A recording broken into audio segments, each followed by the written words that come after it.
As you think about some of those experiences that you just said, how are you prioritizing? Because I'm sure it's easy to get distracted by like all these capabilities of the future.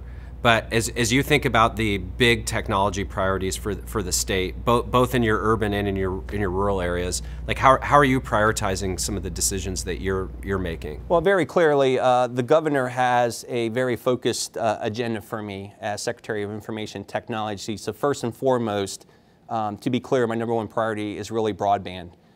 If you want to call that connectivity, I think those words interchange a lot, but 40%, I believe, of our rural areas today lack access to high-speed internet connectivity. That number obviously goes down dramatically when we look at our urban areas, but at the same time, when you look at our urban areas, the populations that are being impacted in those urban areas probably equates to the same level of the population levels that are sitting out in our rural areas as well.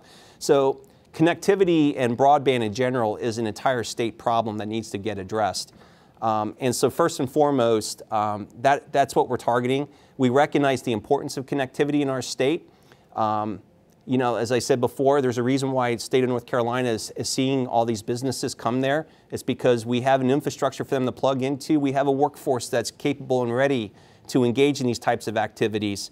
But we also know that we have over 1.1 million people in our state, which is roughly 10% of our state population, that is on the wrong side of the digital divide. They lack access to high-speed internet connectivity. We cannot afford to let them behind. There's a cost if we do that, and that cost is going to be to our future generations here in the state of North Carolina. We need to make sure we do that, but we also need to make sure we're doing it in an equitable fashion. So equity's got to be at the forefront of all the things that we do. And when we look across our connectivity here in our state, we see that Caucasian households are connecting at a high-speed connectivity at 76%.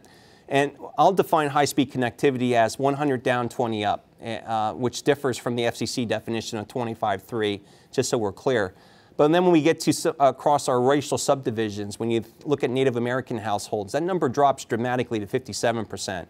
When you get to our African American communities, that number is only at 64%. And when you get to our Latinx community, that number is only at 67%. So you can see that we have a wide disparity here as far as the affordability to, or the accessibility to connect to the high-speed internet to avail everybody. And so the governor is very clear in what he wants us to accomplish, and that is that across all racial subdivisions, 80% of our households will be connected to high-speed internet connectivity in 4 years, January 2025. We also have another goal where we recognize the importance of connectivity when we look at education opportunities for our children. That was clearly shown over the last 15 months with the pandemic. And with that in mind, the governor's challenge to us is to get to all households with children to get to 100% connectivity, because we do recognize the importance of a child's ability to get a quality education and the impact that has for our economy and our future generations here in the state. Now we're looking at doing that across 3 different areas. First and foremost is the build out of infrastructure. And the governor's signature piece of his ARP investment plan is around broadband. And so he's proposing a $1.2 billion investment in broadband for the state of North Carolina. $600 million of that is actually targeted for the build out of infrastructure. Another $420 million of that is targeted to address the affordability piece of high-speed connectivity as we look at North Carolina. And this is really a build-off, if you will, of the current emergency broadband benefit that is out there today that the FCC is administering. Today, so far, we've gotten about 100,000 of our households of that 1.1 million registered for that plan. But we should be we're not anywhere close to getting to 1.1 million. So we have more work to do there. And then lastly is really focusing around literacy and enablement. The governor's proposing a $165 million investment in literacy and enablement, which is really targeting about devices. It's talking about education opportunities, and again, making sure that as we're connecting households to the high-speed internet, they're not falling victims to the nefarious actors that are out there. So we have to have a cyber component to this as well.